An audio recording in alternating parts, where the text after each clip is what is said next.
This channel does not promote any violent, harmful, or illegal activities. All content provided by this channel is meant for an educational purpose only. একই মামলায় বিপরীত অবস্থানের দুটি মেরু, তো ফলে একে অপরের বিরুদ্ধে অভিযোগ তো উঠতেই পারে। এবার এটা দুর্ঘটনা না অন্য কিছু আছে, এটা পুলিশের উপর, এটার সঙ্গে রাজনীতির সম্পর্ক নেই। পুলিশ একজনকে গ্রেফতার করেছে, তো পুলিশ জিজ্ঞাসাবাদ চালাচ্ছে, পুলিশ কাজ করছে। দয়া করে পুলিশের উপর আস্থা রাখুন এবং যারা যা অভিযোগ করেছেন তার প্রত্যেকটা বিষয় পুলিশ খতিয়ে দেখছে। আমরা আস্থা রাখছি, লক্ষ্য রাখছি পুলিশের তদন্ত। মেসি আসছেন, স্বপ্নের নায়ক, মেসিকে দেখতে যাচ্ছেন, তো মাঠের মধ্যে যখন মেসি ঘুরছেন তো বাকিরা মেসিকে একটু সামলে শুধু শুধু তার নিজস্ব দেহরক্ষী দিয়ে একটু ভিড় থেকে আগে মানুষের দিকে তাকিয়ে হাত নাড়তেন। তারা যারা এই এত দামি টিকিট কেটে দেখতে এসছেন তারা দু চোখ ভরে দেখতেন, তো সেটা করা গেল না। এত কিসের হ্যাংলামি? এই কয়েকজনের যে আধিক্যতা দেখছি, এটা কিসের? এটা মেসি দেখা না নিজেকে জাহির করা? এটা কি? যারা মাঠের মধ্যে, একটা মানুষ গ্যালারিতে বসে সে কি দেখবে ওই ভিড়ের মধ্যে? কোনো পরিকল্পনা থাকবে না। মাননীয় মুখ্যমন্ত্রী পৌঁছবার আগেই মেসিকে বেরিয়ে যেতে হচ্ছে। জল ছুঁড়েছেন কিছু দর্শক, জল ছোড়াটা হয়তো অন্যায়, উচিত নয়, আলাদা, বাট তাদের ক্ষোভটা কি করে অস্বীকার করবো? যে মানুষটা এত দামি টিকিট কেটে সকালবেলা নীল সাদা জামা পরে মেসিকে দেখবেন বলে গেছেন, তিনি যদি দেখেন ওই দূরে ওই একটা জটলা শুধু ঘুরে বেড়াচ্ছে, এই হ্যাংলাগুলো কারা? এই আয়োজকটা কে? এরা শুধু ওই টাকা তুলে দামি করে নিজেদের টাকাটাকে সুরক্ষিত রেখে অন্য জায়গা থেকে স্টাফদের এনে ঘুরিয়ে দেয়া, ইয়ার্কি মারার জায়গা পায়নি। এদের বিরুদ্ধে ব্যবস্থা নেওয়া উচিত। মেসিকে নিয়ে যুব ভারতী ক্রীড়াঙ্গনে যেটা হলো সেটা দুর্ভাগ্যজনক, লজ্জাজনক এবং অত্যন্ত কুরুচিকর। কিছু লোকের হ্যাংলামির জন্য এরকম একটা লজ্জাজনক পরিস্থিতি কলকাতার উপর হলো।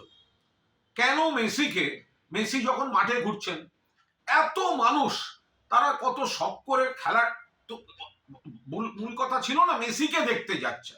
মেসি আসছেন, স্বপ্নের নায়ক, মেসিকে দেখতে যাচ্ছেন, তো মাঠের মধ্যে যখন মেসি ঘুরছেন তো বাকিরা মেসিকে একটু সামলে শুধু শুধু তার নিজস্ব দেহরক্ষী দিয়ে একটু ভিড় থেকে আগে মানুষের দিকে তাকিয়ে হাত নাড়তেন। তারা যারা এই এত দামি টিকিট কেটে দেখতে এসছেন তারা দু চোখ ভরে দেখতেন, তো সেটা করা গেল না। এত কিসের হ্যাংলামি? এই কয়েকজনের যে আধিক্যতা দেখছি, এটা কিসের? এটা মেসি দেখা না নিজেকে জাহির করা? এটা কি হ্যাংলামি হলো? ফলে দূরে যারা বসলেন, যারা গ্যালারিতে টাকা দিয়ে গেছেন, ওই ভিড়ের মধ্যে দেখতে পাচ্ছেন না। কোনো পরিকল্পনার মা বাবা নেই। এই আয়োজক এটা হচ্ছেটা কি? শুধু টাকা, শুধু ব্যবসা। আর যে ক্রীড়া প্রেমীরা এখানে গেলেন, পুরো যুব ভারতী ভরিয়ে, অনেক বড় ডার্বিতেও এত লোক হয় না। সে মানুষগুলো কিন্তু সকালে গেছে শুধুমাত্র মেসিকে দেখবে বলে। মনে রাখবেন 2011 খেলা হয়েছিল, মেসি খেলেছিল আর্জেন্টিনা ভেনেজুয়েলা। আমি আর আমার এক সহকর্মী তখন চ্যানেলের প্রসেনজিৎ বক্সি, আমরা কর্নার ফ্ল্যাগের পাশে বসে খেলা দেখছিলাম অ্যাস্ট্রোটার্ফের উপর। আমাদের 12 ফুটের মধ্যে মেসি দাঁড়িয়ে কর্নার নিলেন। গোটা যুব ভারত একটা সিস্টেমে চলেছিল। এটা কি? যারা মাঠের মধ্যে, একটা মানুষ গ্যালারিতে বসে সে কি দেখবে ওই ভিড়ের মধ্যে? কোনো পরিকল্পনা থাকবে না। মাননীয় মুখ্যমন্ত্রী পৌঁছবার আগেই মেসিকে বেরিয়ে যেতে হচ্ছে। জল ছুঁড়েছেন কিছু দর্শক, জল ছোড়াটা হয়তো অন্যায়, উচিত নয়, আলাদা, বাট তাদের ক্ষোভটা কি করে অস্বীকার করবো?